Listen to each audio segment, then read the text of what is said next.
and welcome again to Patugi Points. It's funny how time speeds up, particularly when you are going towards the end of the year. We are recording this on 10th of December 2025, so only like 20 days to go to 2026. And those who are politically active or those who follow politics, it's just a year to go before guys go back lining in the queue to elect the new guys who are also going to frustrate them for another year, another 5 years or so. But then that's Kenya for us. We elect guys. As soon as we elect them, we start campaigning for 5 years for the next one. Now it's almost a year to go. Where does time go? So it's almost Christmas time. And by the time some of you are watching this, maybe you have already traveled, maybe you have already traveled. Or maybe you saw this, you will see this after the festivities. Whatever it is, the situation is, this Patugi Points. And we wish you a Merry Christmas, Happy New Year, whether it's in advance or belated. And so this Patugi Point, as I said, is a regular humorous feature. We try to be humorous as we discuss serious issues, particularly as we follow our social media. And my name is Patrick Gogi. And if you are here for the first time, please remember to subscribe and also share so that people can learn more of what we normally give. We actually have a commentary. We do a commentary once in a while on life issues, particularly taking from the social media. We get stuff, then give them serious commentary with a light touch. Now, this week we are talking about thieves, or stealing, or robberies. And as we head towards these festivities, these things might increase because even these guys want to enjoy their Christmas and they have to do it one way or the other. But then thieves don't only operate on or around festivities, they are always there. But we are going to look at that. That's the main theme for today, thieves or thievery or robbery, as we discuss other issues. But now let's talk about kids. You remember when we were kids, those of us in my generation, there was no social media. So there was no people could play games on their phones or laptops or whatever. So we used to do it outside and we could be very mischievous. Sometimes our parents would worry sick, about us or what we are doing. The exploration and the funny things kids do when discovering the world. And we are told that children are usually driven by curiosity and a sense of adventure. Remember that adrenaline that used to run through your system? And kids often attempt to do things that seem crazy and dangerous to adults, which include climbing unstable trees and rooftops, to experimenting with fire, sharp objects, or makeshift swings tied to weak branches. Kids sometimes underestimate real risks. Others dare each other to run across busy roads, jump from high places, or sneak into restricted areas just for the thrill. While these actions may stem from innocence, they're just doing from the innocence to discover their world. But some of these things are imitation. The imitation, like you see this kid trying to jump like Superman from high place because they saw Superman or Spider-Man jumping from one wall to the other. They try to do the same. And also it's because of peer pressure. Maybe they saw one of the neighboring kids do the same, and so they try to imitate. So some of these actions can lead to serious harm, and guidance and patient education and close supervision is usually helpful for to control the bold energy into safer constructive exploration Although this image might have done through AI, but you can imagine it's not impossible, because if the child does not know the dangers he or she is getting into, they could ride on alligators. Tommy! Tommy, no! Oh my God! Get off the... Tommy! Tommy! Oh my God! Ah! I'm coming! And then about ghosts. Do you believe in ghosts? Do they exist? Kids have been scared, have been, threatened to be unleashed. The parent has threatened to unleash the boogeyman from outside, so long whenever they behave or misbehave, or when they throw tantrums. The boogeyman used to be scared of the boogeyman. Sometimes when you were a kid, you could not sleep with the lights off. They had to be on because you're always scared the boogeyman will come. So the question whether ghosts can be caught on camera, because as we try to prove the existence, some of us, or those of us who don't believe in ghosts, they've wondered whether ghosts can be captured on camera. And this question has fascinated people for generations. And many claim to have captured mysterious shapes. Some people claim they've captured mysterious shadows or shapes in their camera. Some of it even sharing on social media.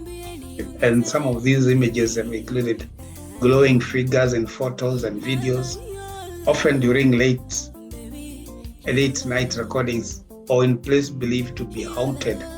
However, most experts argue that such images usually have natural explanation. Light reflections, camera glitches, dust particles, or even human imagination influenced by fear. Fear can really create images for you. While this phenomena can look convincing, there is no scientific evidence proving that cameras can capture actual spirits.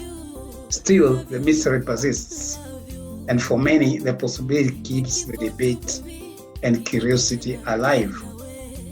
There have been pictures on the social media where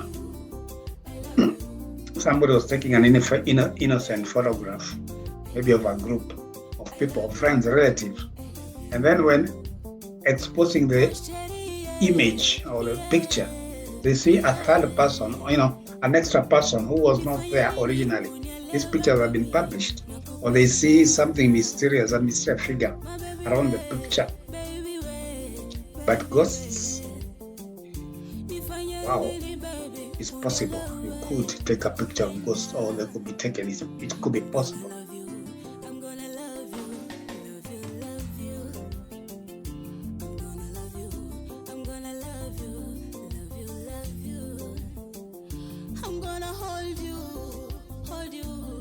Now, after ghost stories,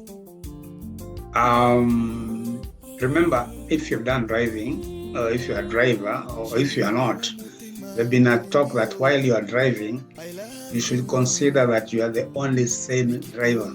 You are the only mentally stable person on the road, and every other driver might be drunk or might be mad. But then, being careful, so careful on the road, does it always save you? Only if your last day on earth has not arrived. Freaky and fatal road accidents often result from a combination of human error, environmental factors, and mechanical failures. Overspeeding, drunk driving, and distracted driving, especially using phones. Some people cannot keep the phone away. Suddenly, tire bursts, brake failures, poor maintained vehicles can turn a normal drive into a tragedy. Weather conditions like heavy rains, fog, or slippery roads reduce visibility and control. Animals crossing unexpectedly, reckless overtaking, and driver fatigues also contribute to deadly crashes. In some cases, poor road signs, unmarked bends, or lack of signage create hidden hazards. Together, these factors can produce shocking, unpredictable, and devastating accidents. So even if you drive carefully, anything can happen. Like this motorcycle rider who stopped to let a truck pass. If he had known what was coming, maybe he would have veered off the road, but he didn't know what was about to happen. Mira este accidente que acaba de suceder en la ciudad de Medellín. Dios mío, qué miedo, hubieron muchos heridos. Mira este accidente que acaba de suceder en la ciudad de Medellín. Dios mío, qué miedo, hubieron muchos heridos. Yes, we now talk about crime. We talked about thieves earlier on. And after talking about driving and cars in the previous clip, let's talk about car thieves. How are they? How do car thieves? How are they? How do they?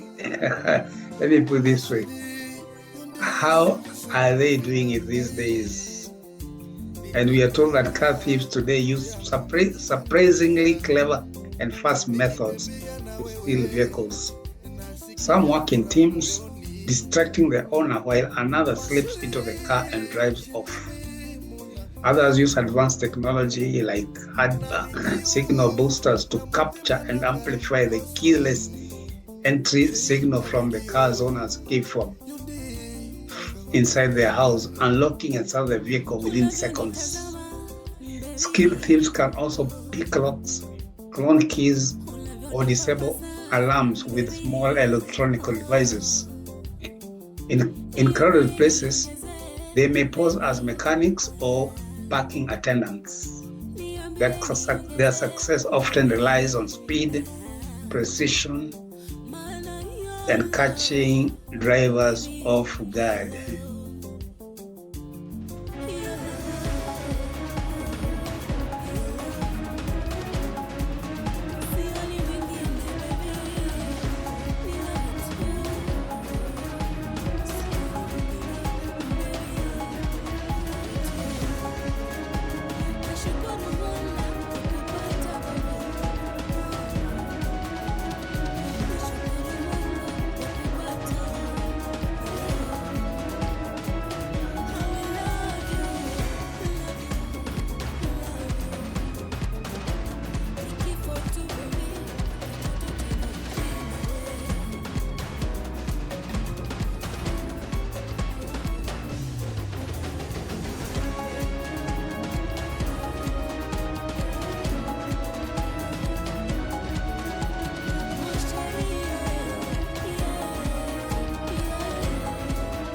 But then some cars can refuse to be stolen.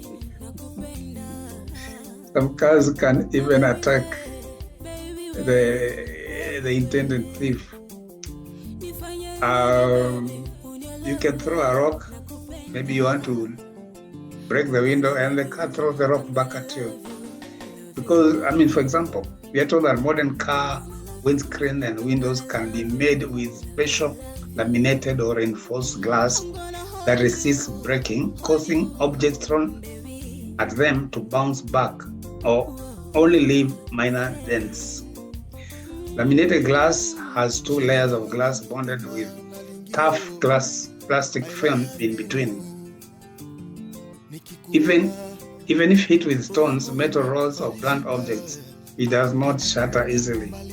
The energy disperses across the surface, reducing damage. Some high-end or security vehicle use polycarbonate reinforced glass, which is even stronger and highly impact resistant. While not completely unbreakable, this type of glass is designed to withstand forceful blows and protect occupants from attacks or incidents. So drivers or car owners, maybe you can look around, do some research, and get this kind of windows that throw rocks back to the thief. Pessoal, prestem atenção nesse homem aqui. Ele chegou no carro ali, deu uma olhadinha, Pensou, esse tá fácil. Foi lá. Catou uma pedra e... Toma! Não deu muito certo, pessoal.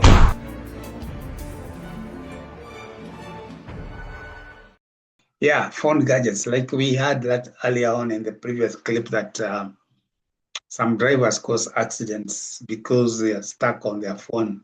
They're driving while chatting or doing some whatever stuff may be on their phone. Such incidents are not just, about, they don't only happen to drivers, even people walking, even the pedestrians. You can see a guy walking while either chatting or speaking on the phone. They may cross the road without, realizing they're crossing the road, or they can bump into a street post or street lights and so on. Stuff can even be stolen from their rucksack just because they're only holding their phones and they're not aware of the surroundings.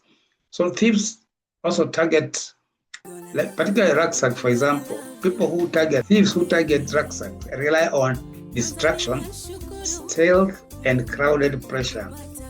In busy streets, matatu queues, markets, festivals, they move close enough so that the physical contact feels normal. One thief may distract you with a bump, question, or fake commotion, while another opens a bag. Skilled pickpockets can unzip a backpack silently, especially if the zipper is on the back, at the back where you can't feel the movement. Some even use blades to slit the fabric, removing valuable in seconds. Others insert a hand when you are walking fast, talking or wearing headphones. Their goal is to act smoothly and confident so that you can never sense a thing until it's too late. So when you're walking with no wonder some people put the rucksack in front rather than at the back. Because if you put it back, then you have to be very careful. Otherwise, you realize some stuff has gone when you reach your destination.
So we are still talking about crime, not just thievery, the robbery, or even murder, or just attack by thugs.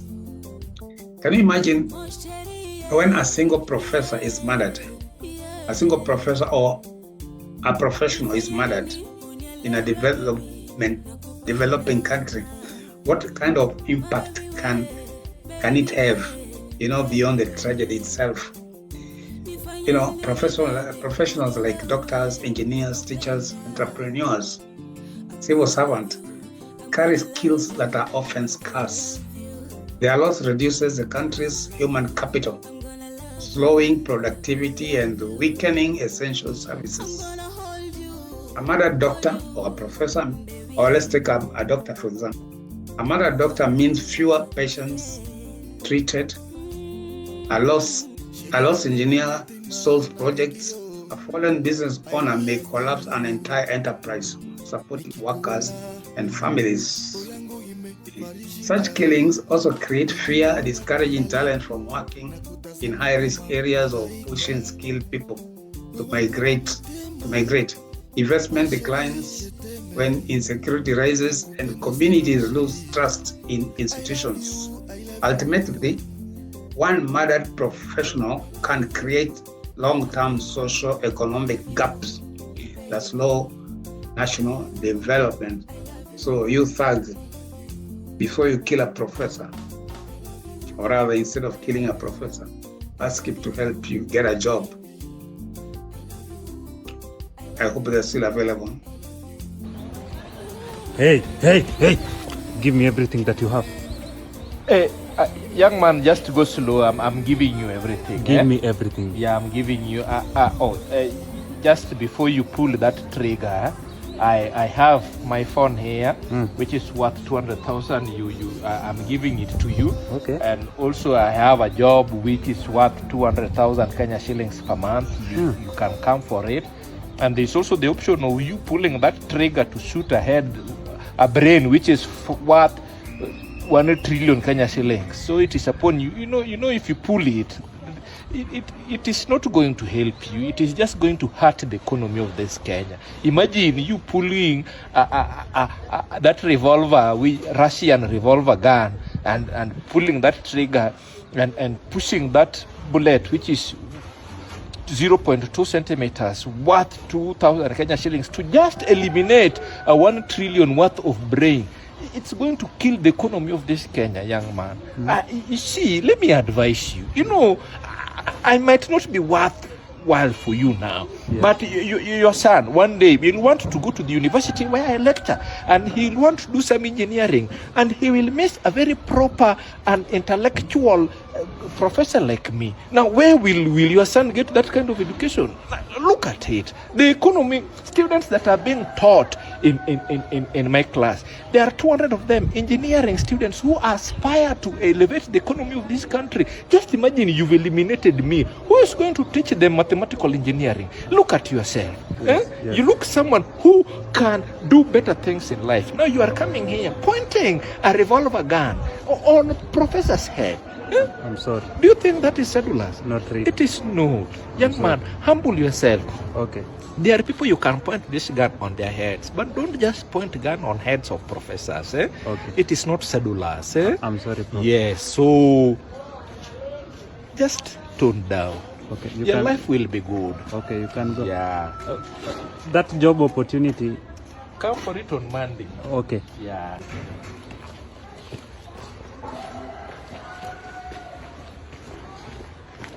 So that was about crime.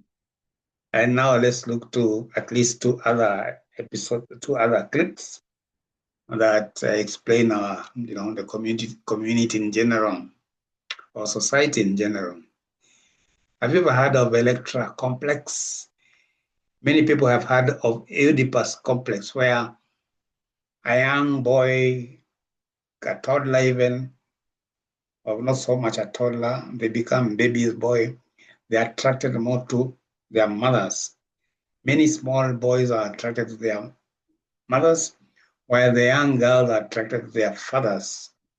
So the attraction to their father, of young boys' attraction to their mothers is called Oedipus complex. But the young girls attracted to their fathers is called Electra syndrome or Electra complex. And this is a psychological concept introduced by a guy called Carl Jung. It describes a stage in early childhood where a young girl develops unconscious attraction toward her father and rivalry toward her mother. This usually happens between the ages of 3 to 6 years old as a part of normal emotional development. According to the theory, the girl seeks her father's attention and may feel jealous when the mother receives it. Over time, these feelings resolve as the child identifies with the mother and forms healthy sense of self. Or I'll also say that while widely discussed, this Electra complex is not a scientifically proved and rarely used in modern psychology. Although we normally see in real life, young girls are attracted to their dads, the young boys to their mothers.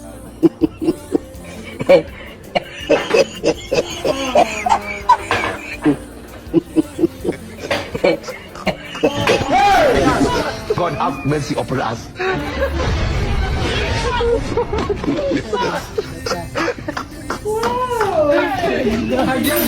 Eh bana.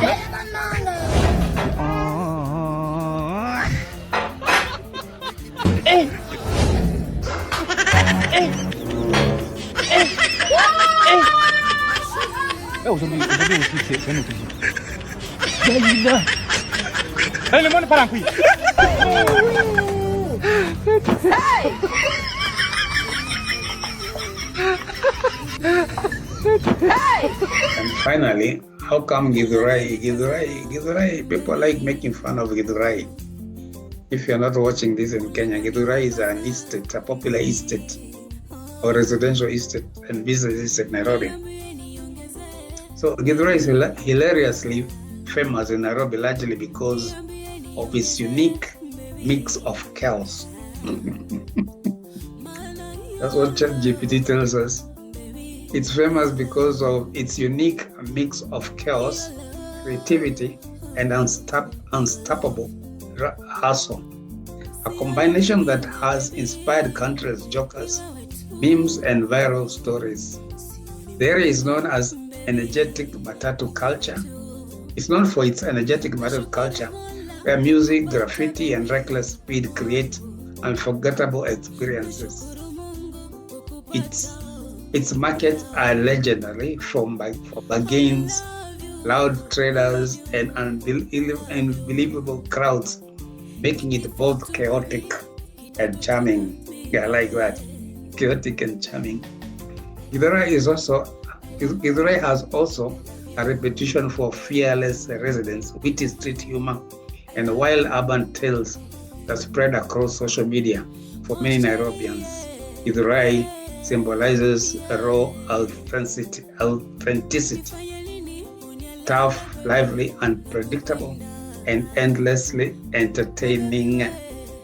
Yeah, they say you can buy a dog at night in Githurai, only to reach home in the morning you find it's a goat.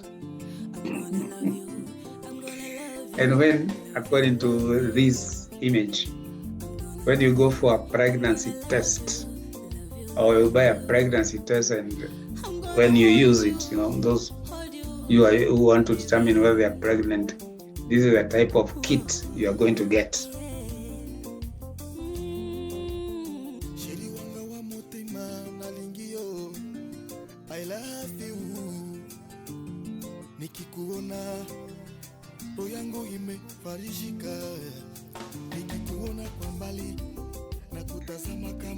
So that's all we had for today's Patugi Points.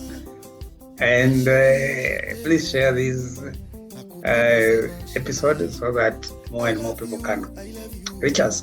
And if you have a clip that you'd like us to do a bit of research on it and comment on it, please, you can send it to the WhatsApp number that will be indicated below in the description part. So thank you very much, and God bless you. All the best.